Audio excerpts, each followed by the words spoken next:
నంద్యాల జిల్లాలో కొందరు ఎక్సైజ్ అధికారులు అక్రమ మద్యం దందాను పెంచి పోషిస్తున్నారా?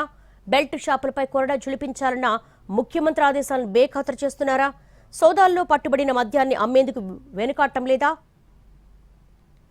నంద్యాల జిల్లాలో కొందరు ఎక్సైజ్ అధికారుల కాసుల కక్కుర్తి ఆబ్కారీ విభాగానికి తలవంపులు తెస్తోంది.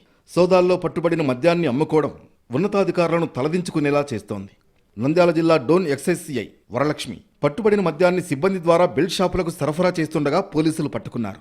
ఈ కేసులో వరలక్ష్మిని A2గా, పిఆర్ పల్లెకు చెందిన సోమనాథ్ను A1గా కేసు నమోదు చేశారు. ఆ తర్వాత ఎక్సైజ్ సిఐ వరలక్ష్మిని సస్పెండ్ చేశారు.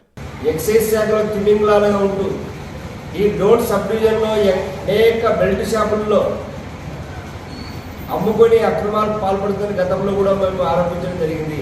ఈరోజు ఈ వ్యవస్థలో రూపు మాపాల్సినటువంటి అధికారులుగా ఉండి అధికారులే తప్పులు చేస్తూ ఉంటే ఈరోజు ఎంత దుర్మార్గం.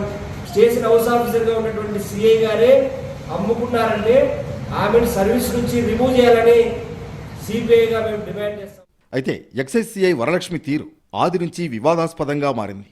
డోన్ ఎక్సైజ్ సర్కిల్లో సుమారు 300 బెల్ట్ షాపులు ఉన్నాయి. ఒక్కో బెల్ట్ షాప్ నుంచి నెలకు 3,000, మద్యం విక్రయించే డాబాల నుంచి 10,000 వరకు మామూళ్లు వసూలు చేస్తున్నట్లు ఆరోపణలున్నాయి. ఇక వైన్ షాప్ నుంచి నెలకు 50,000 మామూళ్లు ఇవ్వాలని డిమాండ్ చేయడంతో బేతంచెరలో చంద్రశేఖర్ అనే వ్యక్తి వైన్ షాప్ మూసేసి వీడియో విడుదల చేయడం అప్పట్లో దుమారం రేపింది. ఎక్సైజ్ సిఐ వరలక్ష్మి నిర్వాకంపై వామపక్ష నేతలు మండిపడుతున్నారు. ఆమెను శాశ్వతంగా విధుల నుంచి తొలగించాలని డిమాండ్ చేస్తున్నారు. డోన్ స్టేషన్లో సిఐ ఇవ్వటం జరిగింది అని చెప్పి ఆయన గారు స్పష్టంగా చెప్పిన మీదట వారు కన్ఫెషన్ని A2గా చేసేసి సిఐని FIR 54/26 కింద నమోదు చేయడం జరిగింది. ఈ నమోదు జరిగినది అని చెప్పి తెలిసిన మీదట ఇమ్మీడియట్గా ప్రాథమిక దర్యాప్తు జరిపిన మీద రిపోర్ట్స్ ఇవ్వటం జరిగింది. రిపోర్ట్ ఇవ్వగానే గవర్నమెంట్కి సరెండర్ చేశాను ఫస్ట్. తర్వాత నేను నిన్న సాయంత్రం వచ్చేసి కొన్ని ప్రాథమిక దర్యాప్తు జరిపిన మీదట కొంత కాన్ఫిడెన్షియల్ రిపోర్ట్ ఒకటి ఇవ్వటం జరిగింది. దానిపై డోన్ సిఐ వరలక్ష్మి గారిని సస్పెన్షన్ చేయడం జరిగింది.